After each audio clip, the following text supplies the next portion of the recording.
तो दोस्तों हमारे YouTube चैनल में आपका स्वागत है। जैसा कि आप सभी अभ्यर्थियों के कमेंट आ रहे हैं कि सेकंड काउंसलिंग होना चाहिए और साथ में यहाँ पर ऑर्डर कौन से ऑर्डर की बात की जा रही है। तो देखिए हमने यहाँ पर आपको बताया भी है पिछली वीडियो में कि यहाँ पर कौन से ऑर्डर की बात चल रही है। जैसा कि DPI को एक ऑर्डर जमा करने के लिए कहा गया था, जो ये जानकारी उनके लिए है जो इसी वीडियो से जुड़ते हैं और वो बाद में कमेंट करके पूछते हैं कि क्यों रोक लगी या बहुत सारी चीज़ें पूछते हैं। तो देखिए जो भी अभ्यर्थी इसी वीडियो से जुड़ते हैं वो पिछली वीडियो में जाकर देखिए, आपको सभी चीज़ें समझ में आएंगी।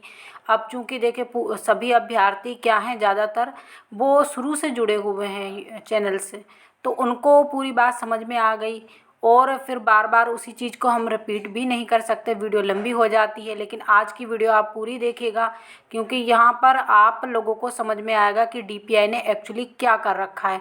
देखिए यहाँ पर एक ऑर्डर जमा करने के लिए कहा गया था, ये भी हमने आपको पिछली वीडियो में बताया। वो ऑर्डर था जो DPI को सुप्रीम कोर्ट ने दिया वो था। लेकिन यहाँ पर हम ऑर्डर की जो बात है उस ऑर्डर में ऐसा क्या खास है, अब यहाँ पर हाई कोर्ट उसमें क्या देखना चाहता है कि उस ऑर्डर में लिखा हुआ क्या है।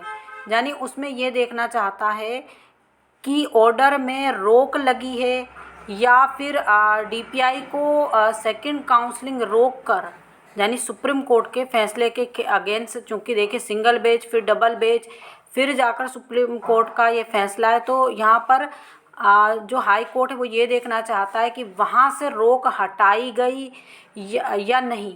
और दूसरी बात, ऑर्डर में ये देखना चाहते हैं कि उनको पूरक चयन परीक्षा सेकंड काउंसलिंग रोककर करवाने के लिए कहा गया है या फिर DPI स्वतंत्र है सेकंड काउंसलिंग करवाने के लिए और साथ में पूरक चयन परीक्षा भी करवाए। तो ये काफ़ी बड़ा महत्व है उस ऑर्डर का, इसीलिए DPI उसको जमा नहीं करना चाहता। तो ये काफ़ी बड़ी बात है, इसलिए हमने आपको बताया था। इसके महत्व के बारे में भी हम आपको बताएंगे कि उस ऑर्डर में ऐसा क्या महत्वपूर्ण है। यानी देखिए आदेश में लिखा होगा, यानी ऑर्डर का मतलब आदेश, आदेश में अगर लिखा है कि आपको पहले पूरक चयन परीक्षा करवाना है, उसके बाद पद बचे तो सेकंड काउंसलिंग करवाना है, तो यहाँ पर जो सिंगल बेंच है वो इस चीज़ को देखेगा, उसके बाद ही फैसला सुना पाएगा कि हम सुप्रीम कोर्ट के फैसले को चैलेंज तो नहीं कर रहे हैं कहीं पर। और अगर उसमें लिखा है कि आप पूरक चयन भी परीक्षा करवाइए और साथ में सेकंड काउंसलिंग भी करवाइए, तो उस पर निर्णय देने के लिए जो सिंगल बेंच है उनको सोचना ही नहीं पड़ेगा और तुरंत निर्णय आ जाएगा। और दूसरी बात, अगर उसमें लिखा गया है कि पहले आप पूरक चयन परीक्षा करवाइए फिर सेकंड काउंसलिंग करवाइए, तो भी जो हाई कोर्ट है उनको देखना पड़ेगा कि एक्चुअली इनको ऑर्डर मिला क्या है। वहाँ से इनको जो ऑर्डर मिला है वो काफ़ी महत्व रखता है।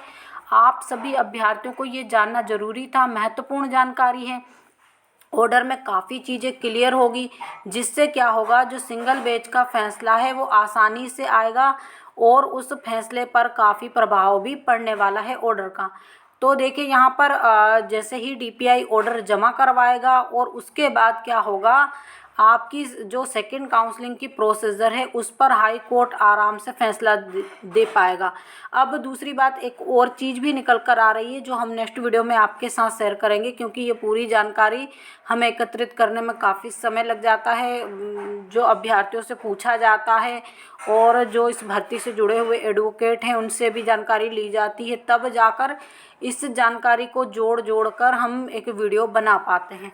तो इसी प्रकार की जानकारी के लिए हमारे साथ जुड़े रहिए। जो लोग हमारे चैनल पर पहली बार विजिट कर रहे हैं, प्लीज़ चैनल को भी सब्सक्राइब कर लीजिए, वीडियो को अधिक से अधिक लाइक कीजिए, शेयर कीजिए।